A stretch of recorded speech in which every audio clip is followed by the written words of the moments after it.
Most people don't know, and also Mormons don't know this either, that he was a treasure-digging con man before he became a prophet. Like, there's literal proof. It's right there that he just made something up and turned it into scripture. I'm starting to feel like you think he was a charlatan. He absolutely was. What are some of the stories? Like, what are some of the more egregious stories? I mean, we can go dark. It's pretty dark. I mean, I don't want to get demonetized. Okay, I'll try to use. I'd like to still make some money on this video. I was born and raised in Utah, so in the middle of all of the Mormons. Pretty Yeah. much in the middle of nowhere. I wasn't even in Salt Lake. I was further north, closer to Idaho. So it was a very, very small town, is a small town, and I would say, at least from what I gathered, context clues, 80% Mormon.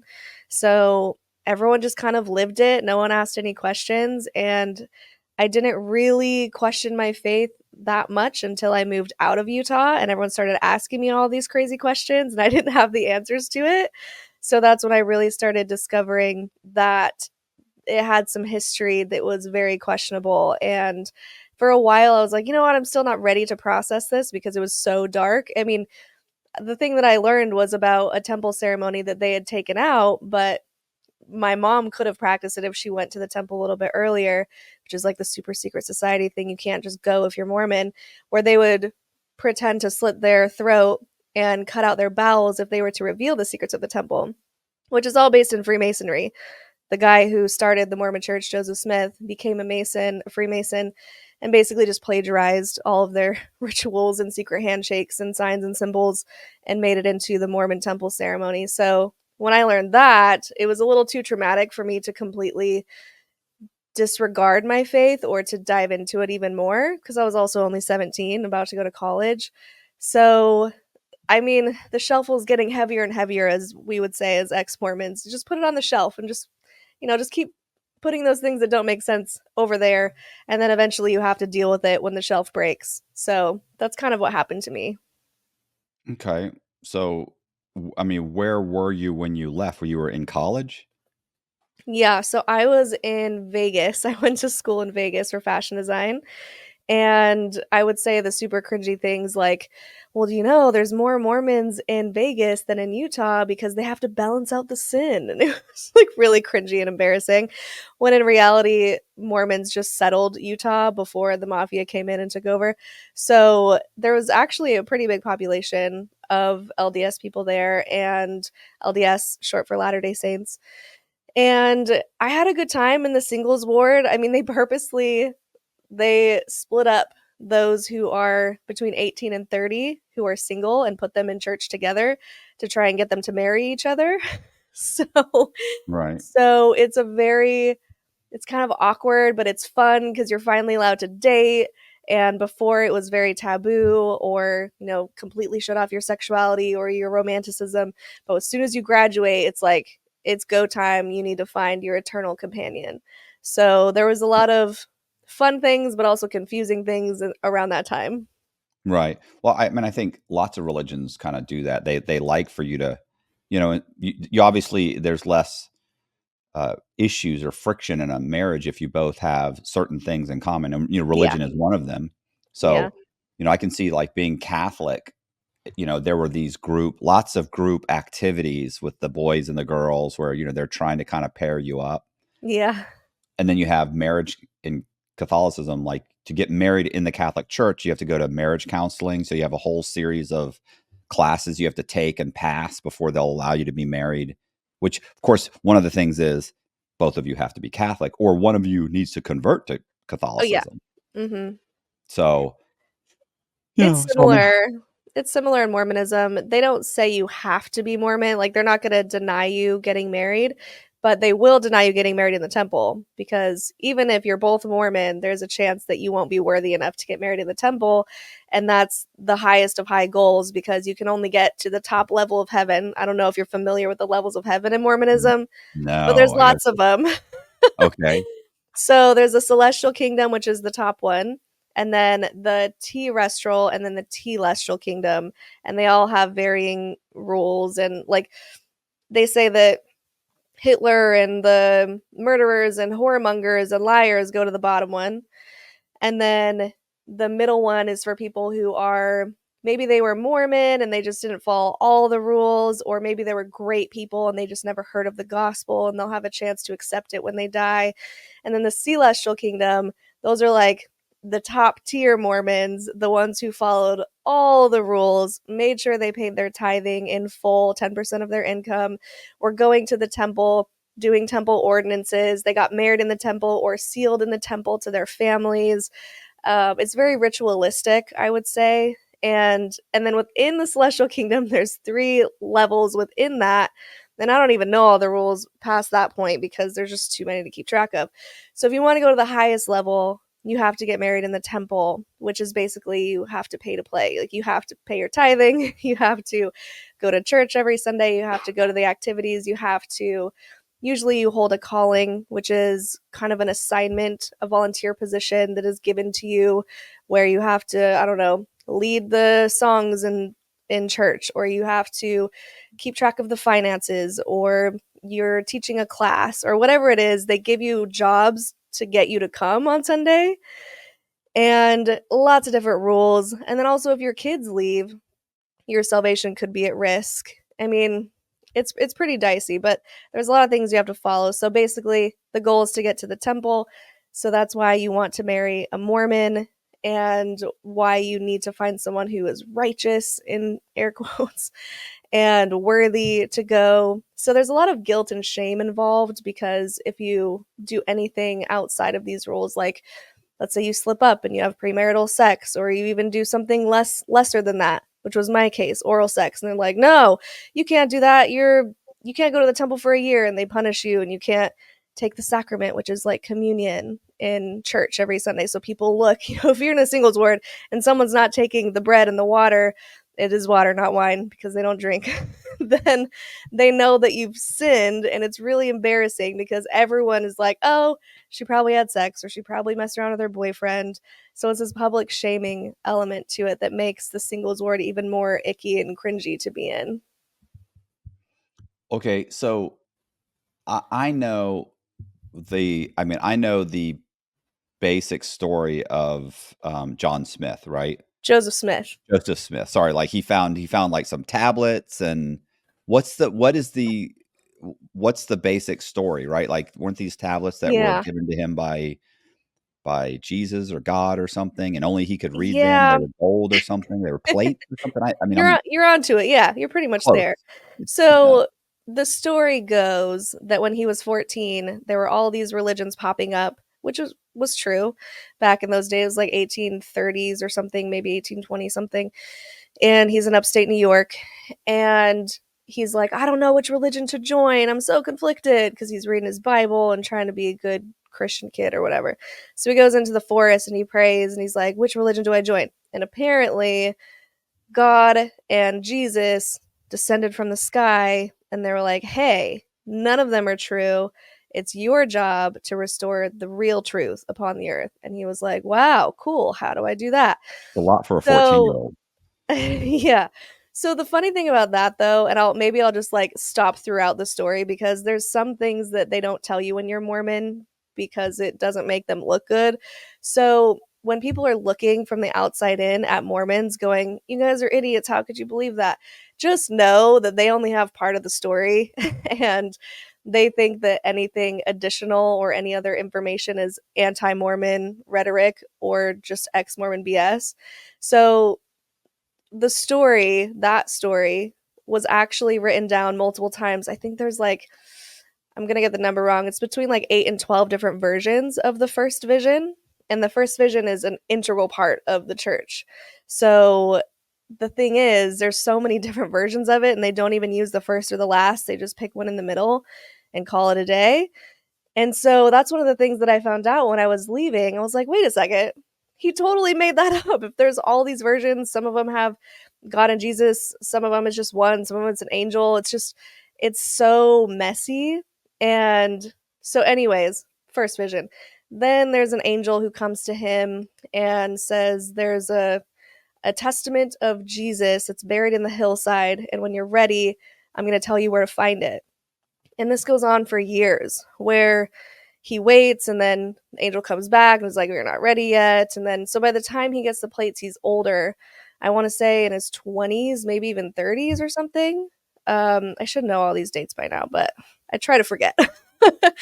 And so he goes and gets these plates that are supposed to be made of solid gold, which another thing they don't tell you is that it's pretty much virtually impossible. And if it were an actual ancient record of people in the Americas in ancient times, it never would have been etched in gold. It would have been way too heavy to carry. Like, there's all these things that don't match up, but they don't really talk about that stuff. So he gets these plates. Apparently, there are witnesses, as written in the Book of Mormon, which is what the plates are translated into. And the witnesses, though, most of them were either excommunicated, one of them disavowed Joseph Smith and followed a new prophet. Some of them said, "Well, I didn't actually see it with my eyes, I saw it with my spiritual eyes." So no one really actually saw the plates except Right. Joseph. So most people think now, well, he probably just put something together like tin and had it under a blanket, and people just assumed that they were under there and they were so sacred that no one else could look at them but Joseph. And that's how he supposedly translated it into the Book of Mormon, by putting his head into a hat with a seer stone. It sounds so wild. Every time I talk about this story, I'm like, gosh, it's embarrassing that I just thought this was true. But I was born into it, so you Yeah, know. I was gonna say, Uh, and I don't know that it's any more unreasonable than, Other religious stories. Scientology or Judaism or even Catholicism, like, "Hey, we nailed this guy to a cross and he rose again 3 days later," and, like, he turned water into, Wine. wine, and he's got a Yeah. basket that the bread just won't stop coming. He's walking on water. I mean, there's lots of things that you just, especially when you're raised in it, you just take it for granted. Well, of course that's true. My parents believe it's Yeah. true. Everybody I know believes it's true. That's obviously true. You Yeah. don't question it, And you that's know? part of it too. When you Yeah, look around in the congregation and you see really intelligent people like doctors and lawyers, and they're standing up and they're bearing their testimony about how this is the one true church, and they know Joseph Smith was a true prophet, you go, "Oh, well, I must be the problem if I don't feel that it's right." right. So he translates this document with a rock in a hat, and that's another thing they don't tell you when you're Mormon. They've recently come out and were like, "Okay, I guess we have to tell them now that it's on the internet." And the prophet was like, the current prophet was putting his head into a hat, and he's like, "It's like a cell phone, it's hard to see it when it's daytime, but if you put it in a dark place, it lights up." And it's just really cringy. So, anyway, that's how he supposedly translated the Book of Mormon. And another shelf breaking item for me that I found when I finally started looking into it was the Book of Abraham. So, back in the day, there was a traveling mummy show coming through, and Joseph, having taken everyone's money, basically bankrupting people or telling them to take out loans and give it to him, he purchased a mummy, and in the sarcophagus was a script. And he was like, "Wow, this is amazing." And it was Egyptian, obviously. And he goes, "By the power of God, I will translate this." So he does his best, and that turns into the Book of Abraham. And since we have that, that's like an actual thing that we have, which, by the way, they tell Mormons that the plates were taken back to heaven conveniently. No one can look at them now and, like, "Hey, let's cross reference this now that we know about languages." They're nowhere to be found. So, but this is a tangible thing that they still had. And once they cracked Egyptologist, the church was like, "Oh my gosh, this is going to prove that Joseph was a true prophet." So they Probably not. retranslate it. Has nothing to do. It's so completely opposite. The It's just recipe like for soup. it's well, it's a funerary text. It's like something that they always buried with these mummies. It was very normal, nothing awesome about it. It was just very basic. And so when I found that out, I was thinking, okay, well, if he made that up, he definitely made the rest up, because you can't, like, there's literal proof. It's right there that he I'm just made something up and turned it into scripture. I'm starting to So feel like you think he was a charlatan. he absolutely Yeah, I'm was. getting that impression. Absolutely. Well, that's the funny thing. Most people don't know, and also Mormons don't know this either. that he was a treasure digging con man before he Right. became a prophet. He would take that little rock that I told you about and put his eye to it, or like, I don't know, meditate on it and be like, "Wow, guys, there's treasure over there, and if you pay me, I'll tell you where it is." And these farmers, these poor farmers who didn't have a lot of money, were like, "Oh yeah, that would really help me out if I had some treasure to sell." And so he would take them to this place, and at some point he even did animal sacrifices over this ground. There's a story of him actually sacrificing a dog. It's really dark and sad. And they would do all these rituals. It's very occult like. And people would be digging and digging and digging. And then they would get pretty far down and they're like, "Joe, where's the treasure?"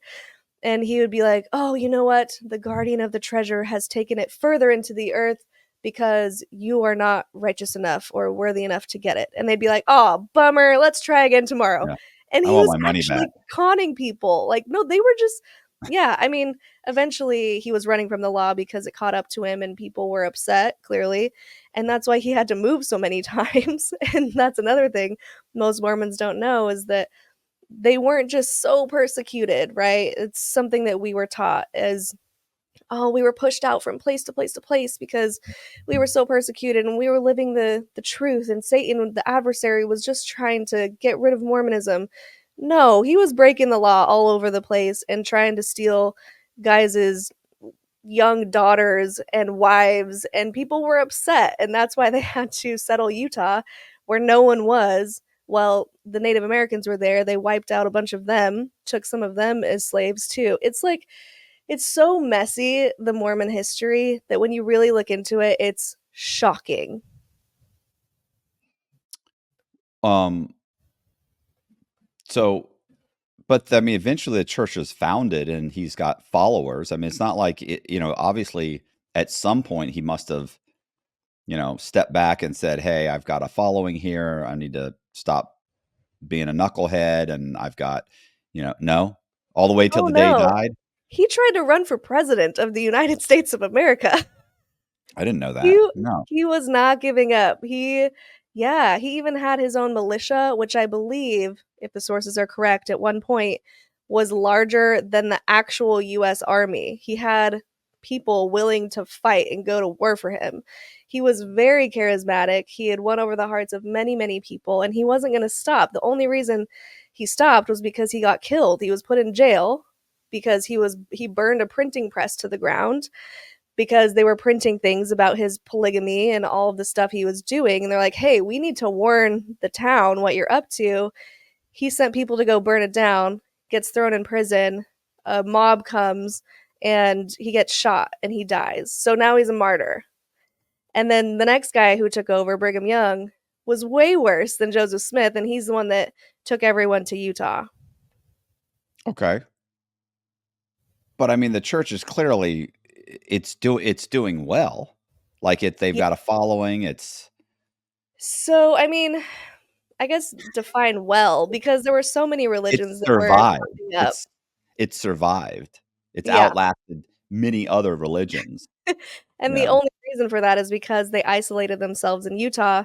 They were practicing polygamy, having 10, 12 children per woman, and they just built the church by having lots of kids. I mean, really, that's the only reason it survived. It's the only reason it survived is because they moved to where no one could tell them what to do until eventually the government did come in and they're like, "Yeah, this Can't is the do that United anymore. States. You can't practice polygamy.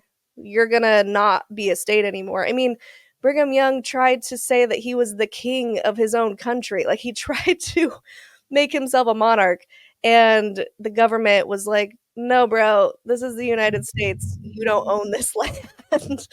And so they're the ones that made them stop practicing polygamy. They claimed it was divine revelation. And that's why you have so many breakoffs, because at that time, Joseph Smith had said, "This is the law, and you have to practice polygamy to get into the highest level of heaven. It's a requirement."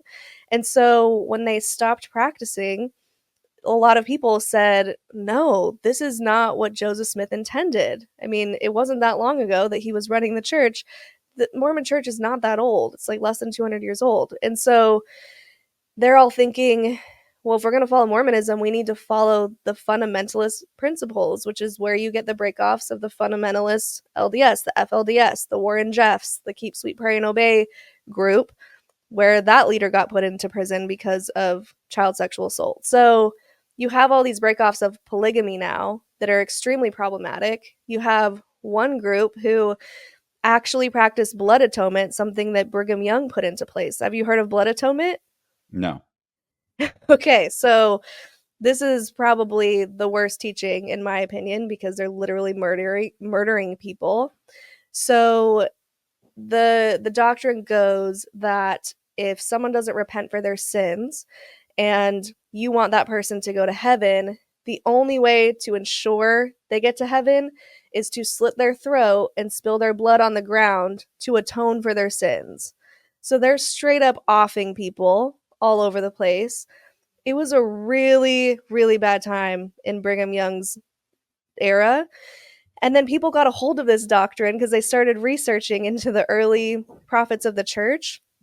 And they started doing this again in the 70s. So there's a documentary that just came out, Daughters of the Cult. That's about the LeBaron group, the ones who found this doctrine and said, this is what God wants, is us to kill for him and make sure they get to heaven. And they're killing women, children, just innocent people for really no reason.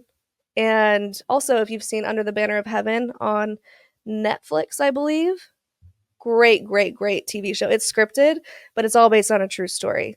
The same type of story. Um, yeah, that seems like a bad idea. The polygamy thing, I'm, questionable. No. I'm glad my wife, No, she no. would, she would, what? Say that again. Say it. Uh huh. But did you ever see, there was a series called Big Love? Right. Did About you ever, a polygamous family. I never watched it. So I think most of those shows came out in Sister Wives around the time that I was living in Vegas. And I was trying to be blissfully ignorant. I was like, they're not Mormon. They claim they're Mormon, but they're really not. We don't practice polygamy. I just wasn't aware that they were following the fundamentals of the origin of the church so closely that they were more Mormon than I was. And so I never watched them. I was like, I refuse. But I do know that they exist. yeah, it was a good show. Um, but it was also, Hollywood, it was entertainment. So, at what point do you kind of go, this, you're saying, as these things were coming out and you were starting to go, this doesn't really make sense. And if he made up this, then that doesn't, then he probably made up this too. You know what I'm saying? Let's face it, once you start lying, like, it all starts to unravel. So, I mean, at what point do you separate yourself and say, hey, you know what? I'm probably going to need to To get leave, out of to here, bounce. step out of this. And how does that happen? And what do you say to your parents? Because I'm assuming your parents are devout. Hmm. How does that So it go? really all just came down to feeling extremely worthless and lowest that I could possibly hit. It was rock bottom for me. So I was one of those people in the singles ward. I was 19. I had been dating another Mormon for a year. I was convinced we were going to get married. I was ready to do the Mormon housewife thing. I mean, I had my goals and dreams. I wanted to come to LA, which made it. And I wanted to be an actor and do all these things. And at the same time, I was dealing with, well, you need to get married young and you need to have lots of kids because that's how they groom you. That's how they raise you when you're in the Mormon church. That is your purpose as a woman. And so I found this worthy Mormon guy and we had this whole thing going. And I was like, okay, this is my future husband. And I was still a virgin, but he was like, come on, let's mess around a little bit and convinces me to give him a blowjob. And I was like, are you sure? Because this is a serious thing. You know, that's very against the rules. You're not even supposed to lay down and kiss in Mormonism before marriage. And so he's like, it's fine, it's fine, it's fine. So we do it There's a immediately loophole. after. There's a loophole. Yeah. I mean, it's really not, but kind of. Yes. I thought it was. You'll see in a second it wasn't. So afterwards, he's like, we should really go talk to the bishop about this. And I was so upset. I was like, I roll. Are you kidding? really? Like, I wouldn't have done it if I knew you were going to make me go and sit in the bishop's office and talk to him about this, because that is a very, very prevalent thing in Mormonism. You start talking to the bishop from 8 years old till you die. It's part of it, is you have to go in and confess your sins with a grown man alone in a room. You have to tell him all of your sexual stories. It's really awful and Intrusive. gross, intrusive, yeah, and exposing and unnecessary. And I would argue child abuse when you have these young girls talking to adult men about how they touch themselves. It's really wrong. Anyway, so obviously I didn't want to do it, but if he goes in and he outs me, then I have to go in. So when I did, I mean, I walk in, my head held really low, and just, I'm sorry, Bishop, I did this thing. And he's nice about it at first. And then he was like, okay, Shelise, well, that's going to be, let's do a year without going to the temple. And let's do a few months of not taking the sacrament. And I was like, what? I was so upset because I knew from other people in previous stories that the punishment for having sex was a year out of the temple. And this is a big deal also because your salvation is at stake.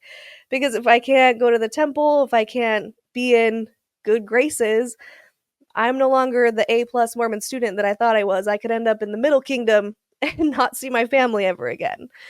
So I was very upset. And I'm like, what do you mean? I thought that that was the punishment for actual sex. And he was like, oh no, Shalise, oral sex is sex. And I was like, it's not though. Pretty sure it's not. Pretty sure I would have had a way better time if Right. I had done the real thing. And maybe I should have if the punishment's going to be the same. I was like, I'm still a virgin. That should count for something. And he just looked at me and kind of like, I'm not impressed. And I was so upset. And I questioned his authority and I was like, aren't you supposed to pray about it? Because we were taught that bishops, the head of the congregation, which by the way, they're not trained clergymen or anything. They're just random dudes who are in the church who get called to this position of power. They could be a dentist, they could be a plumber, they could be anybody. And now they are in charge of your salvation and giving you these punishments for God. And so we're taught that even though they're just regular people, that they have a direct connection to God. And so when you mess up, you will go and tell them, and then they pray for you and they say, okay, God thinks that you should do X, Y, and Z. So I told him that. I was like, what happened to the whole praying about it thing? And he did not like that at all. He was like, oh, are you questioning my authority? Yeah, kind of, because I don't think that that's a fair punishment. And then he lays into how oral sex is unnatural, how it's nowhere in the Bible, which I found out later it is, how it's just wrong and gross and dirty. And I was like, it's just kissing on another part of the body. And he's like, absolutely not, Shalise. It's much more serious. And if you know anything about the Mormon rules, some of the prophets have said that premarital sex, is a sin next to murder. So now he's basically saying that I am just one step below a murderer, and I'm just this 19-year-old who loves her boyfriend and wants to marry him and is getting punished for this, something that's so normal.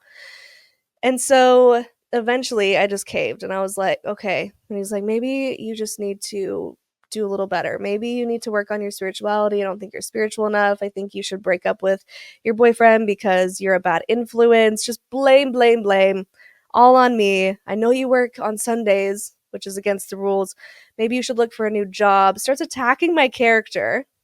And so I just felt like, well, what am I even doing? I thought I was being a good Mormon. I still hadn't drank alcohol, never tried weed or cigarettes, never drank coffee or tea. Those are rules too. The only rules I was breaking was wearing tank tops and shorts, which in Vegas, I mean, come on, it's so hot. But that was immodest. Like this shirt is even immodest because, it's too low.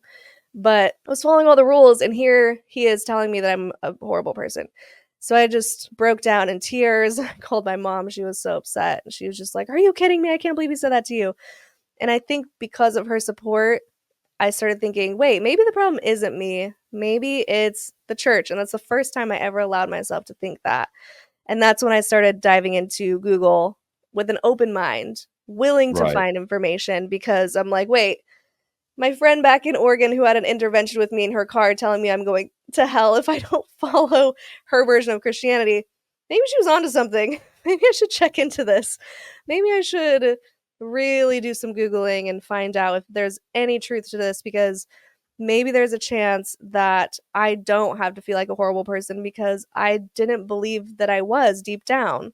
But I have this old dude being like, you're horrible and you need to repent and whatever. So I probably spent 8 hours on my computer all through the night till the sun came up, printing out things, highlighting things.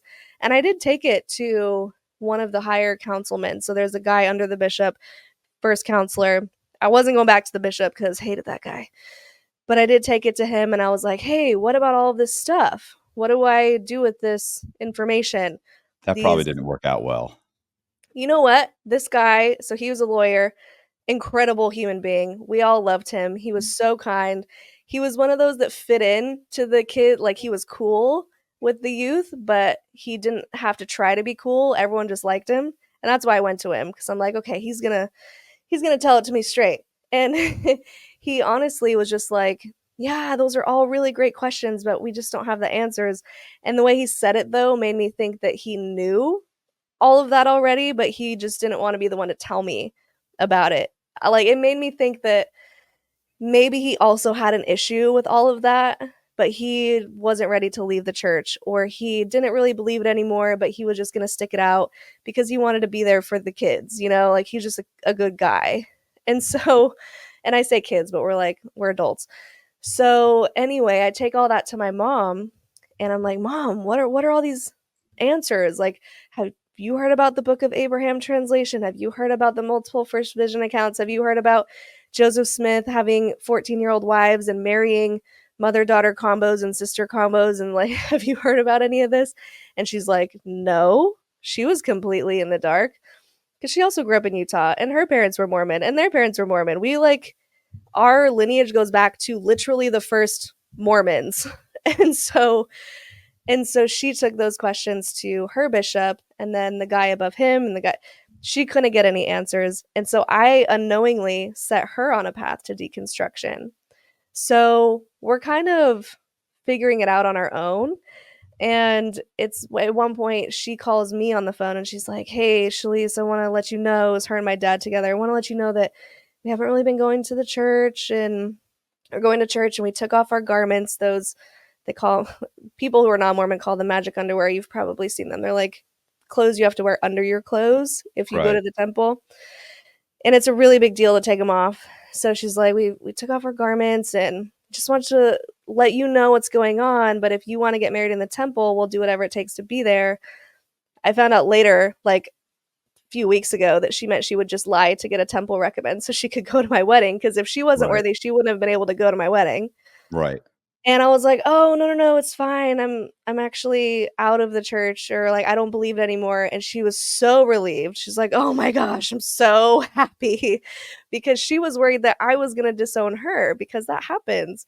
Families are torn apart when someone says they no longer believe it because they teach you to ostracize them or love them enough to bring them back to the Lord. So she was really happy. So I thankfully didn't have to deal with getting cut off from any of my immediate family. Right. Kind of like the Aaron thing. Yeah. Yeah. Um, I mean, you know his story, right? Mhm. So, Yeah, yeah, I've interviewed him before on our channel. yeah, they put pressure, on his family to basically say can't have anything to do with. But I mean, it was So overboard. sad. Yeah, it's I don't get alienating yourself from people that aren't a member of the church. Like I don't think that does the church any good at all. And Yeah. like not just that, but like him, his wife, like their child, their grandchildren. Like what are you doing? Like it's too much. It's Yeah. overkill. Yeah, it's You know, really sad. super controlling too. But Mhm. um, so your parents were no longer. They were still going to church. So my parents were not going to church because they had started to dig into everything that I was telling them and they realized, "Oh wow, yeah, it's all made up and we shouldn't be doing this." And this is not what we want to be doing anymore. And so they were distancing themselves. But I think to their family, they still had to pretend like they were Mormon, um, put on their garments or wear clothes that wouldn't show they weren't wearing their garments around them, Right. because getting ostracized is a real thing. And I've known people personally who their parents say, "You're dead to us. We don't want anything to do with you." It's really sad. Do you know, if 80% of the town is Mormon, like does the Mormon church kind of put out like a notice like, hey, this, these people work here or they own this business, like don't, let's say your dad owns a carpet cleaning business, like don't work with him anymore. Don't have him clean your carpets. Don't have him. Right. Does that happen or no? They just shrug it off like, So oh, lost a couple. it's tricky because it really just depends on where you are and it depends on the members. Some members are very, very strict in their beliefs and it's like very black and white. And I don't think the church itself would send out a notice saying, don't interact with these people. I could be wrong. Maybe it's happened before, but it's a lot more subtle. It's more gossipy. So once the word gets around, it may just happen naturally where you lose part of your business. So I did have on a couple who they were speaking out about child sex abuse in their ward. Apparently the church was protecting the predator and not notifying anyone else in the church that he was going to church with them and their children and being around their children. And so they spoke out and they were like, "Why aren't you doing anything about this? Why aren't you telling people what's going on?" And they ended up losing a lot of their clients because it really makes no sense. It's so backwards. But if you speak out and the church punishes you in any sort of visible way, like taking away your calling or not allowing you to take the sacrament or disfellowshipping you, which means you can't give prayers in any sort of church capacity or hold callings, then the members will start to distance themselves. Maybe the church doesn't say, "Hey, don't do business with them," but the They don't have members just know, like, I should probably stay away. I don't want to get infected with their sins. right. So people just kind of do it naturally.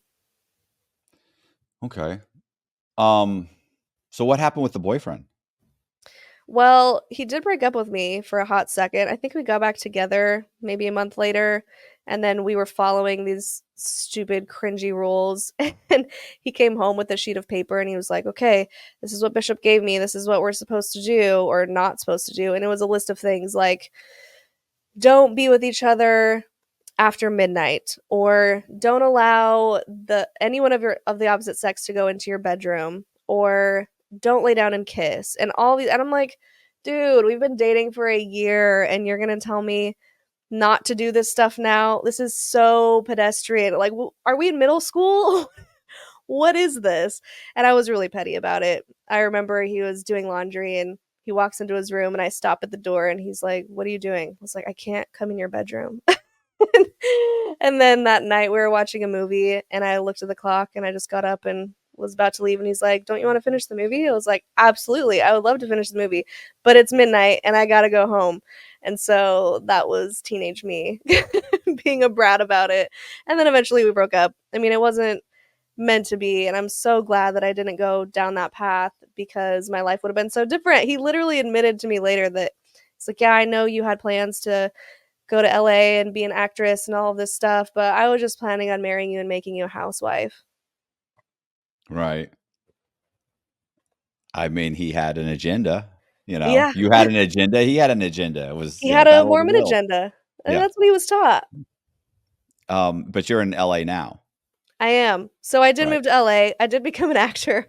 I did get married just recently, about a year ago, and just now pregnant with my first child. And I could not be happier that I waited this long. This was definitely the right move for me. And you run a podcast. Is it a YouTube podcast or is It it is. Yeah. So we have a YouTube channel. My husband and I both do it together where I interview survivors of cults. We talk about their stories, platform, everything that's going on with these different cults that people don't realize. So we do talk to Scientologists, we talk to Amish people. I would say the Amish stories are probably some of the most shocking because you would not expect it. And we really just allow people to tell their stories and get exposure on these groups. So it's called Cults to Consciousness.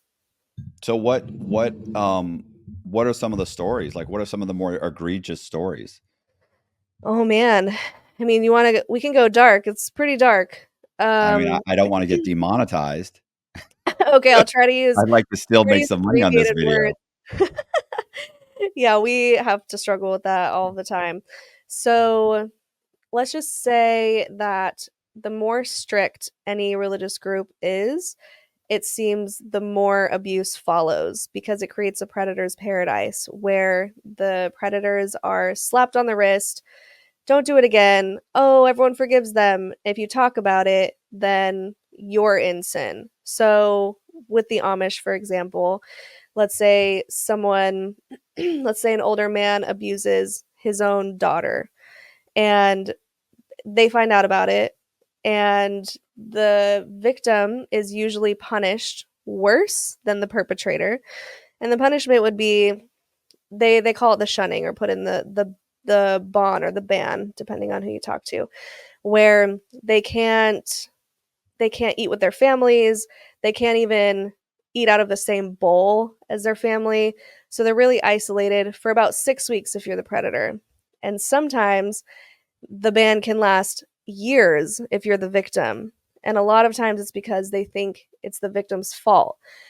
So, what was she doing? Was she walking improperly? So, they teach you how to walk so you don't draw attention to yourself. So I she mean, was you've a seen 12 or Amish 13-year-old photos. girl that seduced a 45-year-old man. Really? No, honestly, even younger than that. Oh, So, no, I mean, I've heard. Listen. I was. I don't know if you know anything about my story. I was in prison for 13 years, yeah. and 40 per about let's say between 30 to 50% of the people at one of the prisons I was at were convicted, sex offenders. Mm, And mentally, their minds are so warped that if you have a conversation about them, they will tell you like, well, she seduced me. She knew she's 12. Like, what are you talking about? wow. You're a grown man. I don't care Yeah. what she said or what she did, assuming that you're telling the truth. I don't care what she said. You're a 45-year-old man. What Mhm. are you thinking? Yeah. Yeah, and it's happened so much in the Amish communities where you're not even allowed to have your hair down or wet hair is too sexy. They don't even tell in some cases, because I will say this is not a blanket statement on all Amish communities. They do have their own individual rules, and some are more strict than others. So, in one of them, we were speaking to someone who it's like the old order Amish, very, very strict. He wasn't even allowed to know what pregnancy was, but they're having 10, 12 kids. And so when his mom would get pregnant, he would say, "Hey, why is mom's belly swelling up?" And his dad would say, "She has the sickness." And then one day there would be baby brother, and he's like, "Oh, we have a baby. Where'd that come from?" We were blessed with a baby. They literally don't even know where babies come from, and they're not allowed to know to that extent how reproduction works. And then within all of that, because it's so intense, the purity culture, and so demonized, even just the female body, they're telling these men. We read it in one of these booklets on one of my interviews. They're telling boys, well, don't look into your sister's room at night because she may tempt you while she's asleep.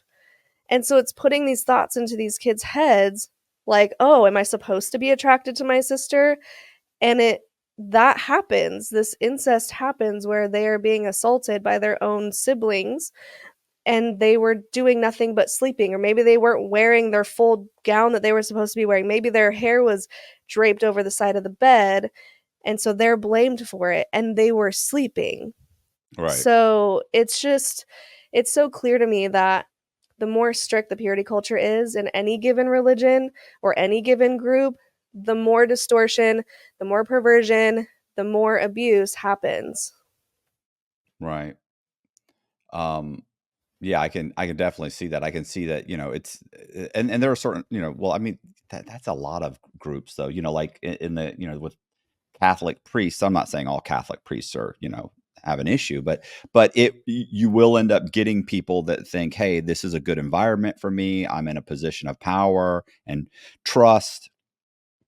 And then if something happens, then they just move me to another congregation. Mhm. Like you've got people looking out for you. So it just, you become more and more emboldened by it. Like, hey, this happened. They found out about it. Nothing really happened with me. I had to go to counseling for a few months, and then I went to another parish. It's worth And it. that's it. Right. So Exactly. yeah. And that's what I meant to bring up before, and then I got sidetracked. Within the Amish specifically, once the ban is over, they go up in front of the church and they say their apologies, and then everyone has to say whether they believe that they are repentant or not. But I've asked the women, I'm like, what if you don't think that they've repented or that they're actually sorry? And they're like, it doesn't matter, you have to agree. Because if you disagree, then you're going to be punished in some way. So the congregation says, yes, we agree. He is sorry and he's not going to do it again. So anyone who talks about the offense afterward, the victim, maybe it's the mother of the victim, anyone who brings it up to say, hey, my kid's not okay, they get punished because they're supposed to have forgiven the person. And then the predator just does it again. And then they put him in the ban again. And then he goes up and says he's sorry. And they have to forgive him. And it's just this ongoing cycle because there really isn't a punishment that is great enough to get them to stop. What? So mostly you're saying it's mostly you're saying the Amish are some of the worst. Some of the worst as far as the abuse goes and the secretive, like everything behind closed doors. I mean, they're having sex with animals. It's really it gets really dark. And aside from that, I would say Children of God, where they were openly having sex with kids because they said it's God's love and we have to share God's love. And it was the opposite of purity culture in a very, very destructive way. So we've had people from Children of God come on and tell their What is stories, and those are what is really dark. children of God? It's just Is a that religion. right? How, I mean, is it a It's large religion? Is it 50 people or is it 500? Is it? no, thousands. Oh, okay. So this happened, I think it was the late 60s, early 70s, where this guy, I think he was actually part of the Moonies at one point. I could be wrong. But he eventually was like, you know what? I want to be a prophet. And instead of shaming everyone for sex, it was during the free love movement. Let's talk about how God loves sex and that it's society who's been demonizing it this whole time. And sex is beautiful, which I can agree. Sex is beautiful. It can be. But he said, we need to share God's love, and God's love is sex. And so he would bring people in under this impression of, we're teaching God's word, God's true word. And then the sex stuff started slowly getting worse and worse and worse. Now they're offending children. And now they literally wrote a book of how to do it. And it was with one of his own sons. The leader, the cult leader's son, was being abused from infancy, and they have photos of it. And they're like, this is how you sexually liberate children. And they had to stop eventually because they were getting raided so often. Eventually, people were finding out, sending people into the compounds, they were being raided. But even so, it was still, it was forced polyamory within the adults. So they said, okay, we can't have sex with kids anymore. We have to wait till they're like 14. But once they hit that age, it's like, okay, well, at 14 to 18, they can have sex with each other, but just not the adults. Once they're 18, then it's, or 16, I think. It depended on the rules of the country or the state that you were in. But once that limit was hit, then they were expected to go share their love with poor brother so and so who's feeling sad today and he needs someone to lift his spirit. So why don't you go share God's love? Wow. I've never heard Yeah. that one. That's Yeah. out there. Mhm. And you've had people on the podcast? Yeah, so we did one with Daniela Mestenek Young. She's written a whole book about it. Highly recommend it. I think it's called Uncultured. And she talks about her time growing up in Brazil because they basically scattered outside of the States because they knew they couldn't get away with it in the States. So Right. they went to Asia. They were in places in China, in Russia, Brazil, South America, and they would just traffic people around. So if you did something wrong, they could just send your kids away or send you away and not allow you to speak to them. So she was raised in Brazil. She talks about how, I mean, she has her own traumatic stories that she puts in the book and then comes to the US, fights her way through school, tries to get an education because they're also not educating the kids, and makes it through college, joins the army, and then realizes, oh my gosh, this is also like a cult, but I can do this because I'm a pro at handling Right. high control groups, and how that affected her. So we've had her on, we've had another guy on who was from, I can't remember, somewhere in Europe. And he talks about what it was like being a boy in this group and how he tried to escape many times, ended up homeless for like 20 years, trying to just make it through life because of what he went through. There's a lot of really inspirational stories that we've found come out of this horrific group. Yeah, I was gonna say, if you're not educating these kids, then I don't know how they can how they where can they go to, to survive? You know what I'm saying? Like, it's Mhm. not like they're gonna go like, if you can't fill out a job application, you're not getting a job at Walmart or Pizza Hut or, any entry level position even. Like, you're really not Mhm. capable of finding a house and saving money, opening a bank account, assuming you Yeah. can even get a driver's license if you're Yeah. leaving and you don't have a birth certificate or so, Right, yeah, a I lot can of them don't. A lot of them right. don't have documentation. A lot of people in the Amish don't have birth certificates, don't have a social security card. They have religious exemption from all of that, and so they aren't required to have it. So when they leave, they don't exist according to the government. And so even just trying to get that is a huge step, Right, or even if they disappeared, nobody's looking. There's never been a right? social security number or birth certificate. Who are you looking for? Mhm. Jimmy. Met him twice at 7-Eleven. He doesn't come in anymore. Well, I don't know who Jimmy is. So, um, um, I was gonna say there. I remember there was a thing. I can't even recall where. I don't know if it was David Koresh was doing it. Where they called it bleeding the beast. Mhm. Where do you know what I'm talking about? Where they would go and women would apply for food stamps and they would apply Yeah. for all these government subsidies and they would just hand over all the money. So you're not contributing to, the government. You're not abiding by, the laws, but you're bleeding them of everything they can give you for the call. And then these women aren't even getting the subsidies that they're getting. They're not getting No. the food stamps. They're not getting the money. They're not getting housing. Anything that's coming in, it's all going to the cult leaders. Yep. That's exactly right. I've seen that in many cases, many of the stories that people come on and tell. What was it I had heard about? And I never did mention this to Aaron. I should have mentioned this to him, where I had heard that in Scientology that they would have these guys run up their credit cards. Like they Mm. would so let's say you're getting older, you're retiring, and then but you have perfect credit and they would just have them run up, their credit cards to pay for all kinds of different things, knowing you can't pay it, but it doesn't matter anyway. You're close to the end of your life. You own your house. You don't need any of these things. So why not run up $100,000 worth of debt, hand it over to, and stop paying, claim bankruptcy, and collect Social Security? You're in a position to do that. But Yeah. there was just all these ways that they had like these scams that were semi legal almost. It was like it's an issue. Yeah, or how about the doomsday religions? We were kind of talking about it earlier, like Jehovah's Witnesses.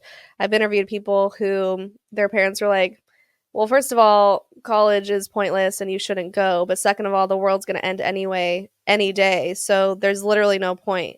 And Any day. so talking Been a to while. It's been a Talking while. to yeah, talking to people who were saying, "Yeah, I didn't plan for my future. I didn't have any savings. I didn't even pick an occupation because I was planning on the world ending because they told me it was about to end. So what's the point?" That's And also a very bleak place to be in. yeah, there's always those fringe cult groups that like the Haley's Comet is coming and it's Mhm. behind in the tail there's a whatever. It's gonna hit there's gonna be an asteroid or there's this or there's that or because of these planets are aligning and that's gonna destroy the earth and it's amazing. Like what happens when those things don't happen? It's kind of the Heaven Gate thing is Yeah. so over the top bizarre to me. The Did let's you go get Nikes and matching jumpsuits Right. and drink, like, Right. poison Kool-Aid or whatever they drank. It's That's so crazy. Did you ever yeah. meet any convicted cult leaders or people who did outrageous things in the name of their cult when you were in prison? No, but I remember there was one guy that everybody was saying was going to prison. He had some kind of a cult thing where he was making these massive sweat lodges. And, like, somebody ended up dying, like, one of these guys got super, hot and had a heat Whoa. stroke and ended up dying, and so and this had happened a few times. They usually had paramedics that could bring them back, but, like, 1 or 2 people died or something, and so he went to trial, like, that the government brought him to trial, and he was like, "No, this is part of my religion," and they were like, "Listen, this has been happening. You knew this was an issue. You're putting these people in danger," and so he lost, and he was supposed to go to prison. He never showed up at where I was, but I always wondered, like, how interesting that would be for this guy to show up. Like, was he gonna be in here trying to convince people to start a Yeah. who To knows? follow him in there. Yeah, because I also wonder, we've seen a lot of the cult leaders who are convicted or even die or whatever. It seems like they all have these narcissistic tendencies and these personalities where they just completely lack empathy, don't care about anyone but themselves and power. So I was wondering if you'd run into guys like that in Oh, prison guys who are like just that, like yeah. who are Oh, like, no, "Yeah, guys it's no big deal." but they're con men. They're not religious con men. They're not trying to Okay. use some kind of religion. They're just con men in general, they just, they see everybody as a mark. Yeah, there's tons Mm. of those guys, There would be guys that would sell, there was a real estate guy. I won't mention his name because I think he does watch my channel sometimes. I'd love to get him on my channel because he was funny. He was interesting, but he would he was a black guy, educated, smart. He was in real estate. He had done some real estate scams, and so everybody, all the black guys looked up to him because he's in there. He's not in there for selling, drugs, which most of the black guys are in there for. Let's say 80% of the black guys, maybe 90%, if not fraud. He was there for, I mean, it was millions and millions of dollars. Like, he had some real knowledge, but they would come to him and give him business ideas, and he'd go, what you need is a business plan. And he'd say, look, if for $200, I'll write one up for you. And he would write up these, but they were all basically identical. Like, he's literally swapping out 4 or 5 paragraphs Yeah. with what they're saying, but well written. And he had somebody on the street that would get, like, data for whatever area they were in, and he'd say, "Yeah, listen, a carpet cleaning business in your area, based on what the medium house price is and how much." And somebody would look some stuff up. Like, there was maybe 4 or 5 hours, but $200 in prison is a lot of money. So these guys they're getting they're paying $200 and $300 for a 5-page business plan that took no more than a few hours to put together, if that. What? Yeah, that And that's nobody that's caught on? no, it was, they were happy to pay, and, none of these guys, like, people would ask me about it, "Hey, would you write me up?" I'm like, "Bro, no, I'm not doing that." Well, this guy's charging this much, and I go talk to him, "Are you really charging?" He'd be like, "Can you believe it? They're paying it too." And I'd say, "God, bro, how do you, I mean, this guy's not gonna open up a carpet cleaning business. This guy's not gonna Yeah. do this. This guy's not," you know, but it didn't matter. That's how he did his time. That's how he got money, but he was very charismatic. Yeah. And there was lots of those guys there. You would talk to him, and I mean, you're sitting there knowing this guy stole like $40 million from his investors, and yet he's very credible. I'm ready to, if I had some money, I'd invest in him. Like, I'm ready to hand over money. He's That good. good, huh? He's good. I know you're like, these guys are going to get out and make money. Yeah. They just can't, they can't not make, you can't hold these guys down. And it's funny because guys, when I would sit there in prison before I got out, and I would sit there and be like, I don't know how I'm going to make a living. They go, "Oh, bro, you're going to do great. You're going to make tons of money. I mean, a guy like you is always going to make money." I was thinking to myself, yeah, by committing fraud. Like, you guys think that because I had millions of dollars, like, they're like, "Yeah, you've run a bunch of businesses." They were all based on fraud. Uh-huh. Like, the judge was very clear that I couldn't do that anymore. Yeah. So I can't do that. So now you're saying, "Oh, yeah, but you could do it legally." If I could have done it legally, I I would have. wouldn't have committed fraud, and I probably could have made a semi-decent living, but it would have been way too hard. And at that time of my life, I was fundamentally lazy. Ah. Why would I work hard to make a semi-decent living when I can be lazy and make millions doing virtually nothing? That's Mm. just silly. That's the way to go. And that's what I thought, because I also thought they're never going to catch me. Why? Because I'm just that good. Uh-huh. Because that's what arrogant narcissists think. They think, well, I'm just that good. You're not going to catch me. Do Then you they catch consider you. yourself a narcissist? I'm on the scale. Okay. I'm definitely on the Interesting. scale. But the difference between me and most narcissists is that I'm okay admitting that, and I can see myself doing it now, where I start to manipulate someone, and I'll tend to stop myself and Okay. go, "Are you saying that because you know that ultimately he's gonna have to come back to you? Like, Uh-huh. are you making this recommendation because you know this guy's gonna go off, find out he can't do it himself, and have to come back to you?" Because trust me, I'm extremely calculating. Like, I'll give you a plan and then send you off knowing he won't pull it off. He can't pull that off by himself. He's got to come back. And then sure enough, 2 weeks later, man, I was wondering if I could just pay you to, oh, well,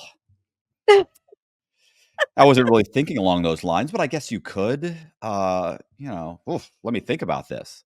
Yeah. Here's the payment schedule.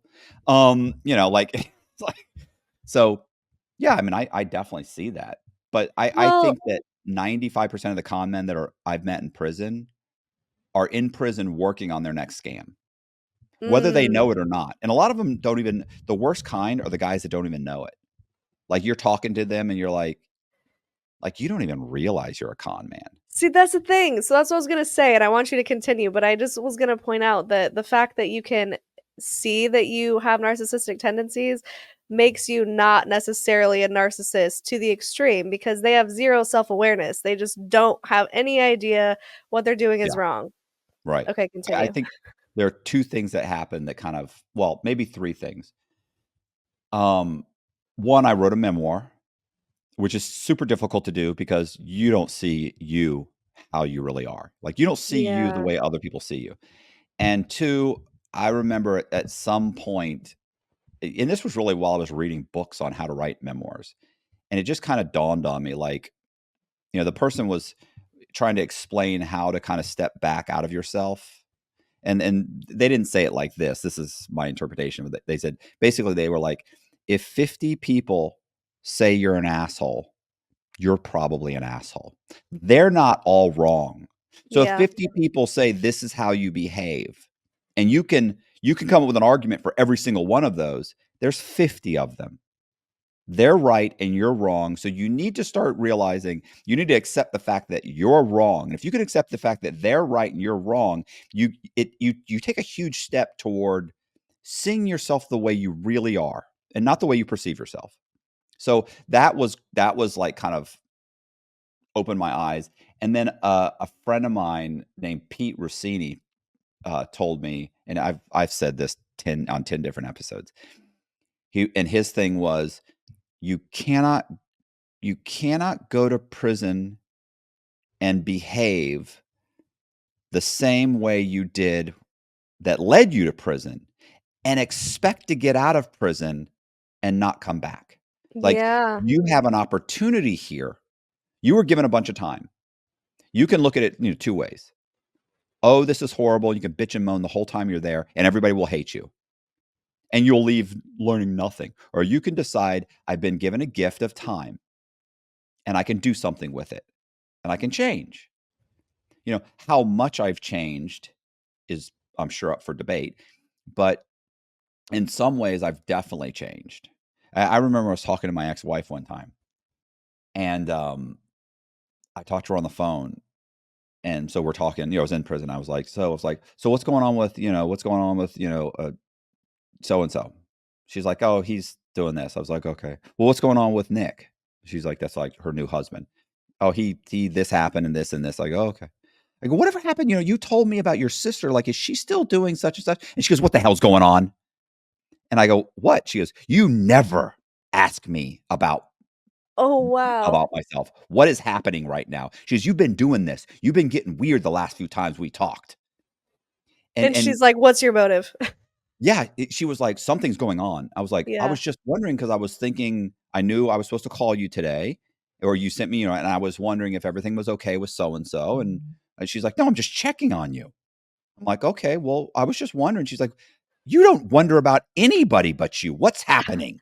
I'm like, "I don't know what's happening. I've been reading this book." And, I started having those then she'd come see me and we'd talk and I'd ask her questions. She'd be like, "This is the weirdest thing I've ever, ever." Um, so yeah, so you start to realize that if you make those subtle changes and people react like that, you do kind of start to realize like, wow, what an asshole. Like That's so being interesting. being in a relationship with me is so one-sided. At least at that point in my life, it was up Mhm. till prison and 5 years into prison, probably 5 years into prison.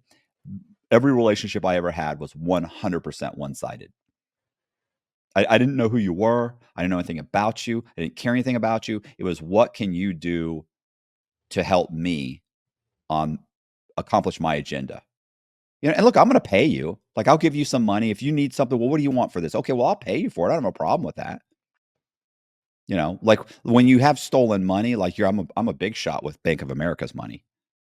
I'll Yeah. spend Bank of America's money or SunTrust money or I'm woo, like but yeah, so I mean, it's not like you're not gonna get paid, but, it's not because we're not friends. I really didn't have any friends. Even the people that were friends of mine, they weren't friends of mine. They were people that were pretending to be friends of mine because they were making money. And then Mm, you go to prison, and when you have nothing to contribute to them, you realize, "Wow, you guys were never friends. I didn't have any friends." And it's not their fault. At first you blame them, and then you kinda have to step back and go, "No, no, that's my fault." I think you grow a lot when you start realizing that pretty much everything is your fault, you know? this is so interesting because it brings up a really good point, and I want your perspective on this because it seems like you can actually change someone who has narcissistic tendencies into someone who is more empathetic, which I didn't even think was possible, especially hearing all these stories of these cult leaders. So I'm wondering if these cult leaders were to be imprisoned, you think it's possible that they can completely change their ways or at least partially and come out a better person?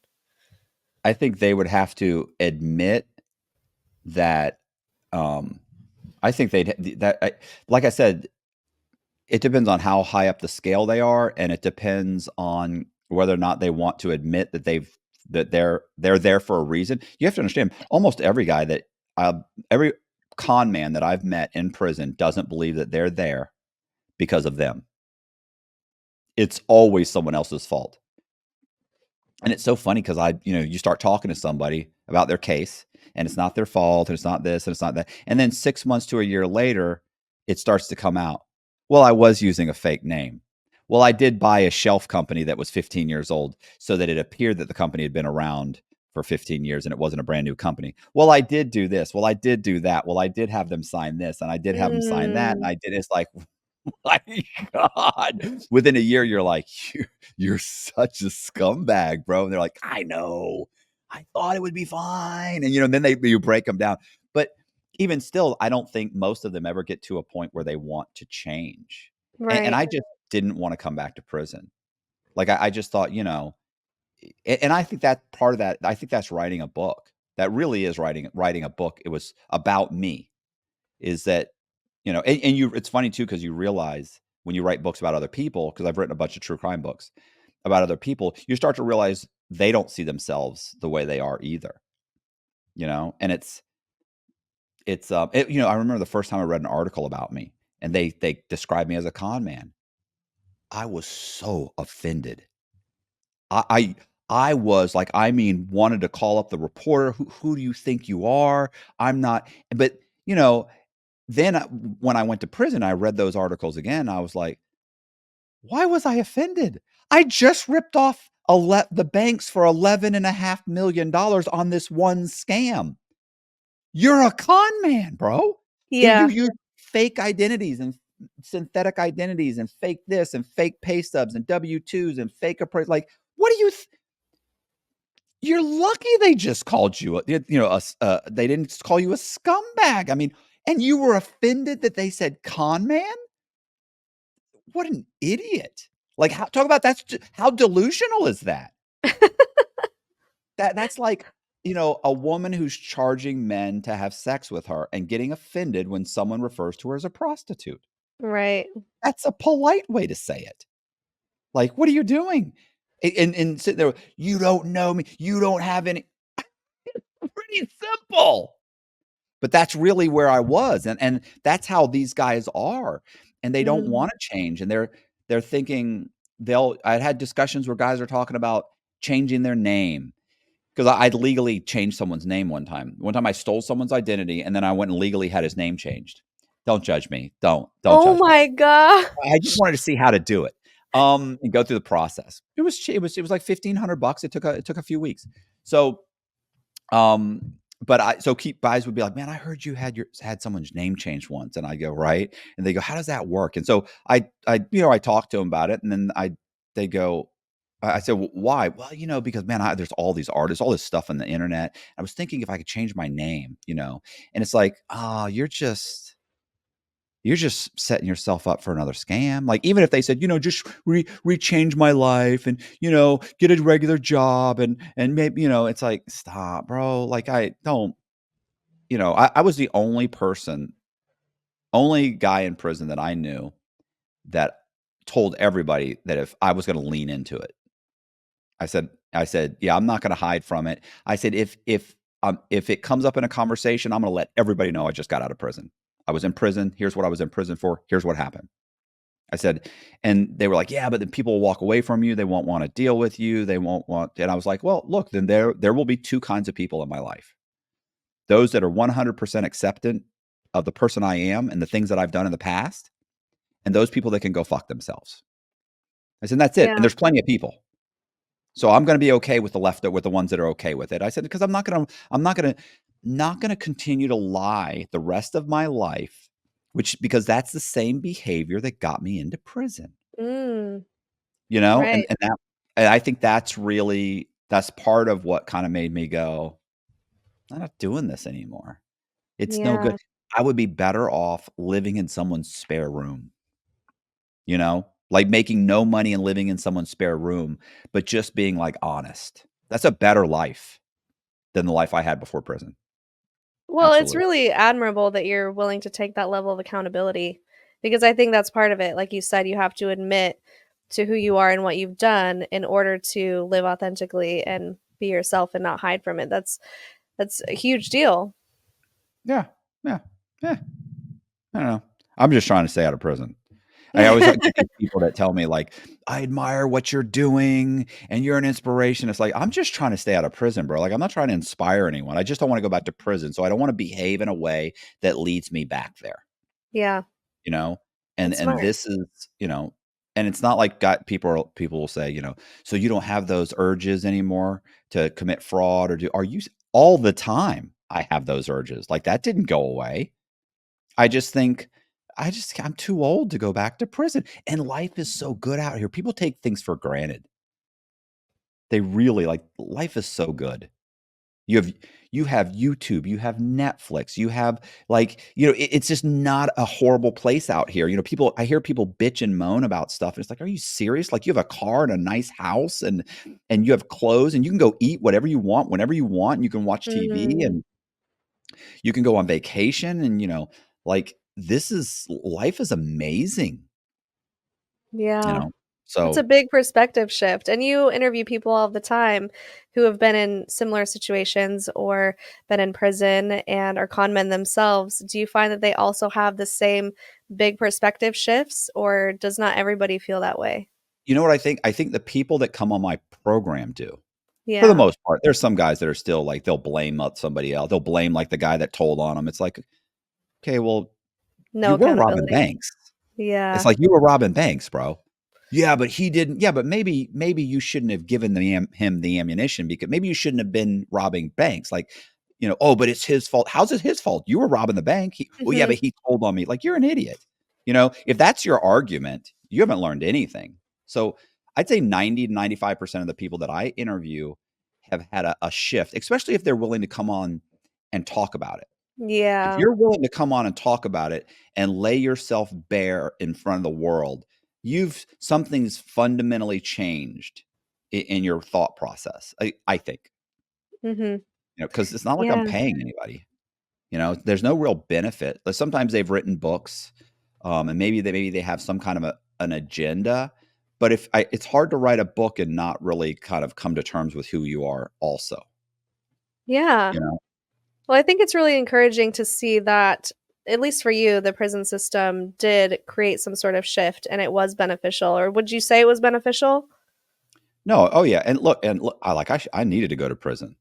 Like, I was like, you'd meet somebody every once in a while where you'd hear their case, and I'd research it, and I'd kind of think, like, I have about two people that I researched their cases well, and really, it was like maybe I think you broke the law, but you probably should have gotten 3 years, but because you went to trial, you got 17. Or somebody else who it's like, you didn't break the law at all, but you're an asshole. You were an asshole to the DEA and to the prosecutors, and you were a greedy prick, but you shouldn't have to go to prison for that. Like, just because you're a jerk doesn't mean you go to prison. Maybe you don't have good communication skills. Maybe you have poor interpersonal relationships, like that. That's its own set of problems. But it's not illegal. What you did wasn't illegal. You just went about it the wrong way. You got a bad prosecutor who also offered you a couple of years in prison. You didn't take it. You got 19 years. Because that's what happens a Same. lot. Is like, you'll be offered 3 or 4 years, and you go, no. And it's like, they're offering me 3 or 4 years, and I didn't really do anything. I'm going to go to trial and win. You understand that if you lose, you're not getting 3 or 4 years. If you lose, Yeah. they're going to put everything on you, and you're going to do 15 or 20. And then they never think that. They never think, well, no, I didn't really do anything wrong. It doesn't look, if you're guilty, you've got a 100% chance of being found guilty. If you're innocent, you got about a 50% chance of being found guilty. So if you're questionably innocent and you go to trial, it's a problem. That's a mistake. So I've met those guys, and it's funny, I've always walked away from those kind of research projects or guys I've written stories about, or and looked in their cases, and I've always been like, thankful that I deserve to be there. Could you imagine you didn't really do anything? Yeah. Like, I mean, I've seen that. Like, you didn't really do anything. Like, I knew a guy that gave somebody money to open up um, a pain clinic. A pain clinic. He didn't run the pain clinic, by the way. This was a friend of his brother's that knew he had made some money, came to him, said, "Could you invest? I'll give you 50% if you'll put up 50 grand." And he said, "Sure." So he gave him the 50 grand. No big deal. Guy opened, and it wasn't even initially for a pain clinic. It was for a fin clinic for people to lose weight. There was a product called fin. Well, it became illegal after about 2 years. And so they're halfway done with the clinic. You're not getting your money back, and we can't open the clinic. But you know what? We've got a couple doctors that have already signed up to be doctors here. Let's go ahead and just do pain management. And the doctors were suggesting, hey, well, let's do pain management, which there was no such thing as pill mills at that time. This is in the very beginning. So he's like, yeah, sure. This guy lives in LA. The clinic was in Louisiana, New Orleans. They open one up, it does very well. They open a second one up, it does very well. This guy's calling every once in a while, going, "Hey, how much did you guys bring in? Send me $3,000. Well, send me." He's a jerk. He's a constant pain in the ass, right? And there were other things that he did that were just stupid things, but not illegal. Um. Anyway, as a result, he ended up, when they eventually got busted, and he's never been there. Like, he didn't even, they ended up indicting him. The pill mills are in his name. He ends up going to trial because he says, I didn't do anything. I gave somebody 50 grand. And sure Wow. enough, he goes to trial. His name almost never comes up. Almost never. They're talking about the doctors, the other guy, the partner, this guy, this doctor, this nurse, this person. And all they would say is, yeah, yeah, his name is Dennis Caroni. They go, Caroni? Well, he'd call like every 2 or 3 days and scream at us to send him some money. He is absolutely a maniac. And they'd send him money and they'd ask him questions. He'd be like, I don't care. Do whatever you got to do to keep the money coming in. Like, that's the kind of stupid stuff that he would say, not Right. thinking it's illegal. And so he ends up going to trial. He gets 19 years. Oh, wow. They offered him like 3 or 4 years. He said, no, I'm not going to take 3 or 4 years. I didn't do anything wrong. I've never even been to the clinic. I didn't make any decision. Now, of course, they put off several of the decisions on him. Well, we asked him about it. He told us to do this. He's like, they didn't tell me to do anything, bro. I'm a maniac. I don't have any clue how to advertise for a clinic. I'm not a doctor. I'm not the manager. I just know that they owed me money and they were constantly he felt they were screwing him out of money. So he's constantly yelling, I want to see the books. I want to see this. Send me, how many patients did you see? How many, so they're like, this guy, every time he calls, he's screaming at us and yelling at us. And so they hated him. So it wasn't hard for the people that had been indicted to turn against him. Yeah. Could have taken 3 or 4 years. Oh my But, gosh. like I said, at least when I interviewed someone like that, it was like, at least I was supposed to be there, and it was just, to me, it was just like, how do I not come back? Because I think about committing fraud all the time. How do I get out of here and not commit fraud anymore? Because every time my bank balance drops below, $100 or $200, my first thought is, okay, I could do this and I could do this and I can do this. 2-3 weeks, I could have about $200,000. Then I could do this. Then I could do that. Then I could immediately, it starts. So how do you cope with that? That's, yeah. Yeah. Well, thank you for sharing that perspective. It's really interesting hearing from your side of things because we talk about people who are or should be sent away, these cult leaders, and would it really work or would there be any sort of transformation or reformation? And so it's really interesting to hear how it worked for you and your perspective. I think it's a long shot. The biggest thing is they'd have to realize that most of these guys just don't want to. They don't want to admit that they're wrong in any way. Yeah. That's very narcissistic. It's like, oh no, I didn't do anything wrong. I won't apologize, and I didn't do anything wrong. It's like, oh, bro, like that's what you understand. That is fundamentally your problem, and most of the time that has been detrimental to their lives, but they don't want to admit it. It's always somebody else's problem, somebody else's Yeah. fault. Yeah, It they're just can't always be completely somebody out of else's. touch. Have you watched the documentary Keep Sweet, Pray, and Obey on Netflix? No. On Okay, Netflix? so Hold on, let yeah, me write it. I gotta write this down. Hold on. Keep Keep Sweet, Pray, and Obey. It follows the FLDS, the Fundamentalist Church of Jesus Christ of Latter-day Saints. I never said that in the interview, by the way. That's the full name of the Mormon church. They don't like to be called Mormon anymore. So, anyways, it follows the FLDS. Warren Jeffs was the leader, the prophet.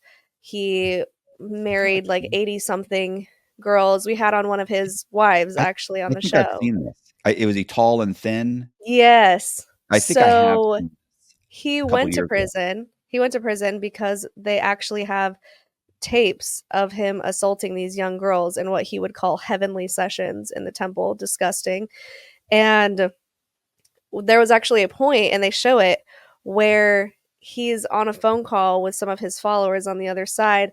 And he's like, I made it all up, and I'm not really a prophet. And I just want to let you know. And they were like, "Oh no, of course you're the prophet. You're just having a weak moment." But there was a time where he fully admitted, he was like, "Sorry guys, my bad." And then 2 days later, or a couple days later, he was like, "You're right. I was being led by the adversary and I just had a moment of weakness, but yes, I'm a prophet and here's what God said." But there was a window, like a brief little Right. moment where he admitted to it. Yeah, he must have definitely been, yeah, that must have definitely been an epiphany that he talked himself out of, obviously. Yeah. Yeah. That because I don't think most of them get to that point. Mhm. Has he gotten out of prison, or they give him just a ton of time? No. He's gonna die in prison. Yeah, probably. Yeah. Um, oh my gosh. Listen, you'd be shocked how many guys go to prison, pick up a Bible, and they're walking around preaching the Bible the whole time. And literally put the Bible down and walk out the front gates. Like they just put it down and walk away. Like it's like what they do. It's like they thought like, oh, that's how he does his time. What do you mean? Yeah, he'll come and Interesting. he'll read. Like, it's comforting for them while they're in prison to Yeah. read the Bible and preach and learn about it, and then they get out and they just they revert right back to who they were. Mm. Yeah, I think it is a comfort for a lot of people and people who aren't in prison. They find it comforting to I don't, but but if that's your thing, then that's great. If that makes you happy. I remember there was a Bible laying like next to the garbage can one time, or it was actually sitting in the. It was one they had like like a platform around the garbage, and it was sitting right by the hole. And somebody goes, "Oh, somebody throw out a Bible," and somebody else goes, "One of the Christians must have left." And I mean, I was started laughing like, "Oh my god!" And he goes, "It's true though. You ever notice that?" And I was like, "Oh, that's horrible." Um, but well, listen, I'll look. I do think I've seen this. The keep sweet and obey. I do think I've seen this, but Yeah. I'll look at it. Make my wife watch it with me. Okay. Well, I mean, anything else you want to cover? You good? How do you feel? Yeah, I feel pretty good. I think we covered a lot of ground, a lot of the crazy Mormon history, bit of my story. I was interested to hear about your story and some of the things that you've experienced. So we've covered a lot, I think.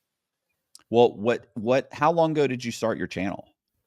It's been a little over a year and a half. Okay. Yeah. Okay. That's good. And I mean, what are you doing now? Is this other than being pregnant? Other than For what? yeah, I could give birth at any time. Yeah, I've just been working on the channel. So before I started the channel, I was doing wardrobe costuming for television shows and commercials here in LA, as well as doing the acting thing commercially. So when the strike happened, which was last year, last April-ish, I actually got married in April, so I took some time off and then there was no work and I was like, let's just double down on the channel. So we started putting out 2 3 videos a week instead of just one. Everything blew up. There was just so much success with it. We were really surprised and it was great. People wanted to hear more. And so we've just been doing that full time ever since. And now that I'm pregnant and I could go into labor anytime once baby comes, we'll just take a month or so off. But we've been front loading a whole bunch of videos so that the channel can continue on without us while we take a little Right. break. Well, I was gonna say Aaron's channel is massive, right? Like he does great. Do you Yeah, he's do doing really well. do you do lives? We do. Aaron is like the king of lives. We He is. we go live not every day like Aaron does, but he actually gave us some really good tips in the beginning. I think we had him on the channel when we were around 8,000 subscribers or something. And I mean, now we're, I think, at around 173,000. So we've definitely grown Wow. quite a bit pretty fast. But yeah, Aaron, we've loved watching his channel grow. He passed the 200. You just hit 200, right? So congrats on that. Yeah. Yeah. To That's actually woke up amazing. this morning, it was a little over Oh, 200. this morning. Yay. Yeah, it takes a lot of work. And so I can definitely appreciate from a fellow creator's perspective how much effort it takes to do that. So congrats. Thank you. It was funny is when we passed like 100,000 and like got the plaque. When I Hmm. would hear people say, "Oh, bro, you got to get your plaque. You got to get your plaque." I would. Then this was before I had just started the channel. I just remember thinking that's just so silly. Like I'm gonna get a plaque. Like, what do I care about the plaque? And then I got the plaque, and I was like, it was, I earned this. Like It's pretty I cool, mean, right? Ours is it was an back there. Oh, accomplishment, you can't see it because the screen is cut off, but it is back there. but it is an accomplishment, It right? Like is. so, I do so many things now that 3 or 4 years ago I just shrugged off and thought were ridiculous and silly. And now, like now the same things that these other guys I know that have channels worry about. And I would just think, what do you, that's silly. Now I'm constantly checking the comments and checking this and checking Yeah. the analytics and doing this. And it's like, I can't believe I'm doing this. I tell my wife, I'm like, hey, that video got like 20,000 views in the first 24 hours. Like, that's really good. And she's like, yeah, okay. That's great, baby. And then she just, shrugs it off. She could care less at this point. So Yeah, well, it does take a lot of work, and I imagine because you are an intelligent guy and you can figure out how to cheat the system, just I'm figure out not how to cheating. cheat the YouTube algorithm. No, I know people that like pay for Oh, subscribers and they pay really? for, yeah. I think the YouTube I think that it's too sophisticated to to play that game. Yeah. I think that people that do that, I think it catches up with you eventually. You know Yeah. what I mean? Like, it's gonna know suddenly you paid and you pumped out, 50,000 views in 24 hours, and it's like, stop it. And it knows where these come from. These are bots, or these are made up accounts, and I think YouTube will figure that out and be like, "You know what? We're gonna ban this guy's channel, or Well, I'm too scared." yes. I think I misspoke. What I meant to say was learn all of the trade secrets and do it the right way, as in learning all the secrets to boost your channel and do it in a way that doesn't technically cheat YouTube. Yeah. Yeah. Listen, this is the easiest job. I was interviewed by Lex Friedman, Oh, um, great. about whatever, a month ago. Like, no, not maybe 2, 3 weeks ago. And it's funny because he cut this out of the interview. We were talking about, like, what are you doing now and stuff. I remember at one point I said, listen, bro, I said, honestly, I go, I know we make this sound like it's like a real job. And he goes, right. And I said, this is a fucking joke though, right? Like, all I do is talk to people. Yeah. Like, I have to do that on a regular basis anyway. I just hit the record button. I go, I mean, what a joke is this? And he goes, it is a joke. It is a joke. Cut it out of it. He cut it out. I remember thinking, oh, it'd be pretty cool if he put that in there. No, he was like, click, click. Yeah, that's funny. I check myself all the time because, it is tiring. Well, especially with the work that we do specifically, we're having heavy conversations with people. It's not just regular everyday stuff. We're hearing traumatic things. So it can be a little heavy and the editing takes time. But at the end of the day, I'm like, this is great. I just have conversations and people enjoy it. And now I can make a living making more than I did doing union wardrobe in Hollywood. So it's great. I'm really thankful that I'm able to do it, that I'm able to have a platform to prop people up and have them tell their stories and change lives. It's, making a difference. And that's extremely rewarding, even more than the money. Well, and periodically, I'm sure you still pick up acting gigs, or, you Yeah. still do Yeah. stuff. So Yep. what's great is it's not like you can't, like, I have to ask my boss for the day off, or, and I Exactly. like talking about Tuesday. Yeah, I can be there. I work for myself. I'll be there Tuesday. No problem. Yes. So So, nice. well, listen, I appreciate you talking with me and telling me your story, telling me what you're doing now, and chit chatting. Um, the name of the channel is Cults to Consciousness, Consciousness. and it's on Yes. YouTube. Is it also on Spotify and all the other platforms? And Yeah, we don't put them up as soon as they release because I'm a little bit lazy on the podcast side, but but yes, we do post it on all of the podcasting sites as well. okay, well, cool. Well, I don't know if you know this, but Spotify, you can upload the videos now. Oh, interesting. I Yeah, mean, you we don't do even. have separate bumpers that we put for our audio, but I don't know. We're looking to change all of that. So maybe I'll look into that. That would be a good option. Hey, I appreciate you guys watching the video. Do me a favor, if you liked it, please subscribe. Please hit the bell so you get notified of videos just like this. Share the video if you liked it and if you think anybody can benefit from it. Also, please check out the YouTube channel from Cults to Consciousness, and we're going to leave the link in the description box, so you can just go to the link, go to the description box and click it, and it'll bring you right there. Thank you very much, you guys. I appreciate it. See ya.